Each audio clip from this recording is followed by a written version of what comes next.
Welcome in another YouTube video.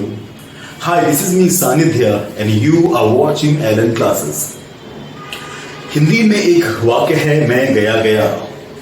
Large number of people they get perplexed and confused to translate the simple sentence. You know why? What is the real problem? The real problem is not the lack of grammar. The real problem is confusion in Hindi. अगर आप इस वाक्य को इस प्रकार से बोलते हैं मैं गया गया था, यहाँ पे जो गया है वो एक जगह का नाम है और एक गया हम जब पास्ट में कुछ ऐसी बातों को कहते हैं जो आपने किया था. अगर आप इस प्रकार से कहते हैं मैं गया गया था, मैं यहां आया था, मैं वहां गया था, कल बारिश हुई थी, बजाय मैं आया, मैं गया, कल बारिश हुई. दीज आर द कंफ्यूजन्स और इन्हीं से कंफ्यूजन डेवलप होता है and we are not able to speak in English though we have the knowledge. आज हम ऐसे वाक्यों के बारे में बात करेंगे जिनके अंत में या था, जैसे कि मैं आया था, वो आया था, ये हुआ था, ये थी, मैं आई थी, बारिश हुई थी, और ये थे, आप आए थे, वो आए थे. जब कुछ ऐसा हिंदी होता है उन वाक्यों को कहा जाता है पास्ट इंडेफिनिट और सिंपल पास्ट.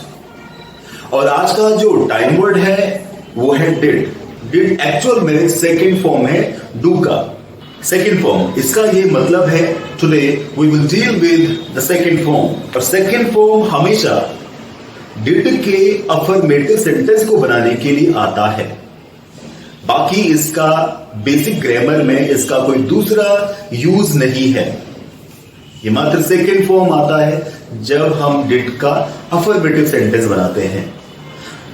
सेकेंड और थर्ड फॉर्म बनाने के लिए आपको एक्शन फर्स्ट फॉर्म के साथ में आपको ऐड करना होता है ED. Most of the actions are there, they are easy to turn into second और third form by adding ED. जैसे कि कुक का हो जाएगा COOKED कुक्ड. प्ले का हो जाएगा play will be converted into second form by adding E PLAYED played.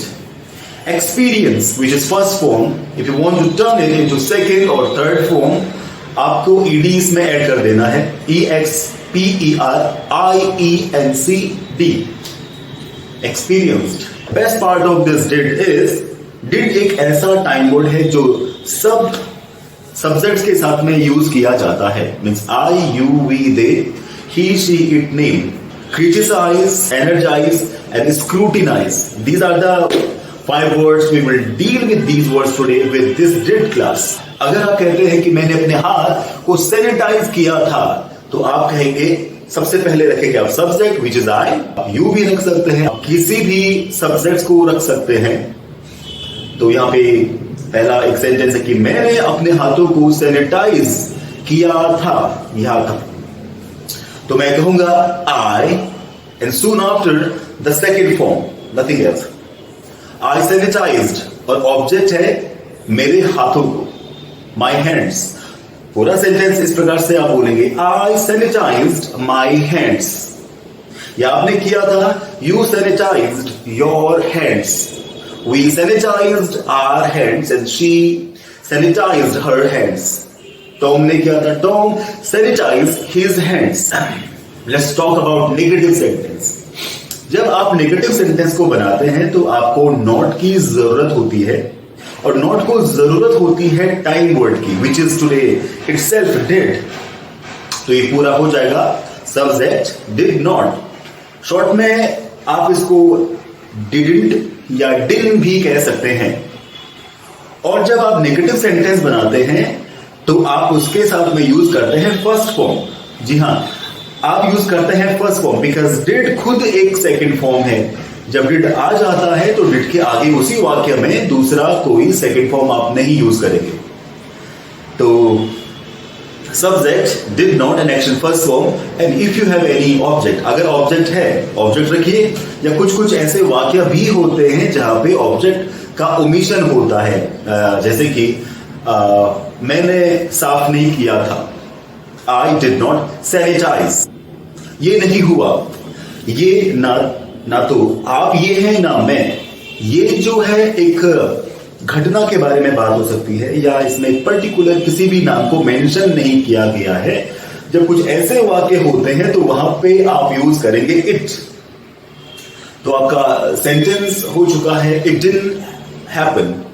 और अगर आपके पास ऑब्जेक्ट है तो आप ऑब्जेक्ट को सबसे लास्ट में यूज करेंगे। जैसे कि आपने कहा I didn't sanitize my hands, you didn't sanitize your hands, we didn't sanitize our hands.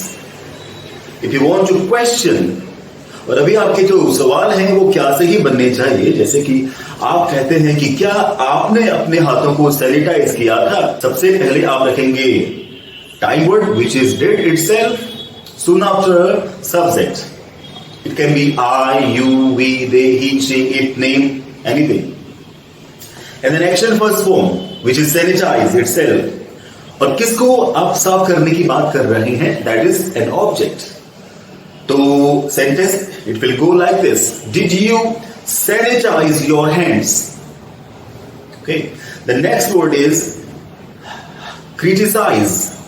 Criticise, everybody knows that criticize का मतलब होता है आलोचना करना, आलोचना करना।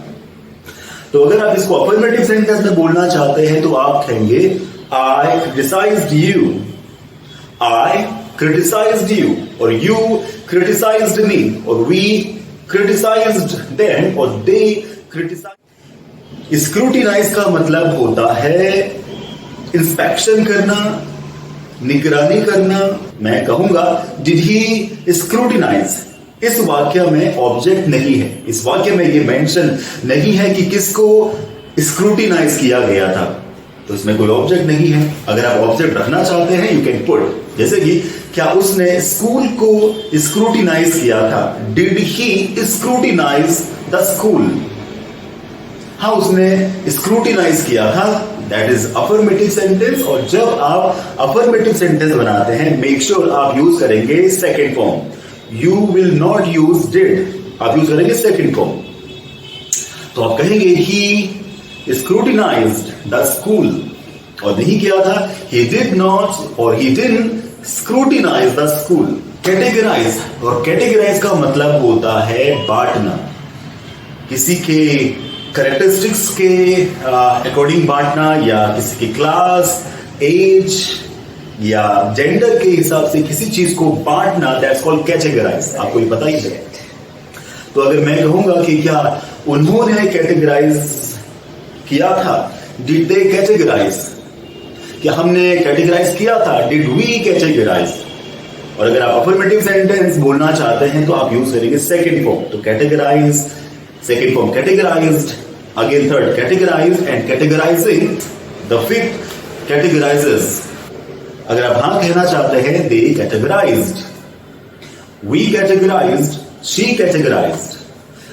If you want to negate कि categorization हमने नहीं की थी, we did not categorize. Hello guys, this is Shivam and you were watching Alan Classes. I hope you like the videos और ऐसी ही अमेजिंग वीडियोस के लिए YouTube पर हमारे चैनल को सब्सक्राइब कीजिए, लाइक कीजिए और ज़्यादा से ज़्यादा शेयर कीजिए। तब तक के लिए बाय बाय, मिलते हैं अगली वीडियो में।